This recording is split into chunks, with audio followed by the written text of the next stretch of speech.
Hi friends, മൗനരാഗത്തിന്റെ പുതിയൊരു പ്രൊമോയിലേക്ക് എല്ലാവർക്കും സ്വാഗതം. അങ്ങനെ ശാരി രാഹുലിനെ മയക്കാനുള്ള ആ മരുന്ന് ജ്യൂസിൽ കലക്കി കൊടുക്കുകയാണ്. രാഹുലാണെങ്കിൽ വലിയ സ്നേഹത്തോട് തരുമ്പോൾ അതൊക്കെ വാങ്ങി കുടിക്കുകയും ചെയ്യുന്നുണ്ട്. അങ്ങനെ ബോധമില്ലാത്ത രാഹുലിനെയും പൊക്കിയെടുത്ത് ശാരിയും സരയും മനുവും കൂടി മെന്റൽ ഹോസ്പിറ്റലിലേക്ക് എത്തിക്കുകയും ചെയ്യുന്നുണ്ട്. അവിടെ എത്തിയിട്ട് ബോധം വരുന്നതിന് മുന്നേ തന്നെ നോക്കുമ്പോൾ ചുറ്റിലും ഒരു ഹോസ്പിറ്റലാണ് കാണുന്നത്. അങ്ങനെ ഷോക്കൊക്കെ കൊടുക്കുന്നുണ്ട് രാഹുലിന്. ആ സംഭവം അപ്പം തന്നെ മനു വിളിച്ചിട്ട് നമ്മുടെ കിരണിനെ അറിയിക്കുന്നുണ്ട്. ഞാൻ അയാളെ ഹോസ്പിറ്റലിൽ എത്തിച്ചു, മെന്റൽ ഹോസ്പിറ്റലിൽ എത്തിച്ചു, ഷോക്കും കൊടുത്തിട്ടുണ്ട് എന്ന് പറയാണ്.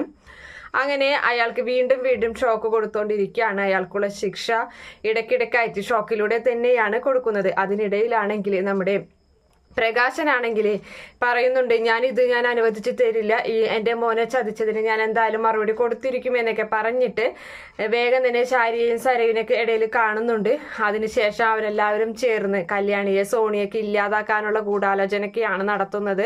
അങ്ങനെ എത്ര കിട്ടിയാലും പഠിക്കില്ല എന്ന് നമ്മുടെ പ്രകാശൻ തീരുമാനിച്ചിരിക്കുകയാണ്. രാഹുലിനുള്ള ശിക്ഷ നടപ്പിലാക്കിക്കൊണ്ടിരിക്കുകയാണ്. ഇതേ സമയത്ത് പ്രകാശനുള്ള ശിക്ഷയും ഉടനെ തന്നെ കൊടുക്കണമെന്ന് അവർ തീരുമാനിക്കുകയൊക്കെ ചെയ്യുന്നുണ്ട്. Okay friends, bye. Thank you.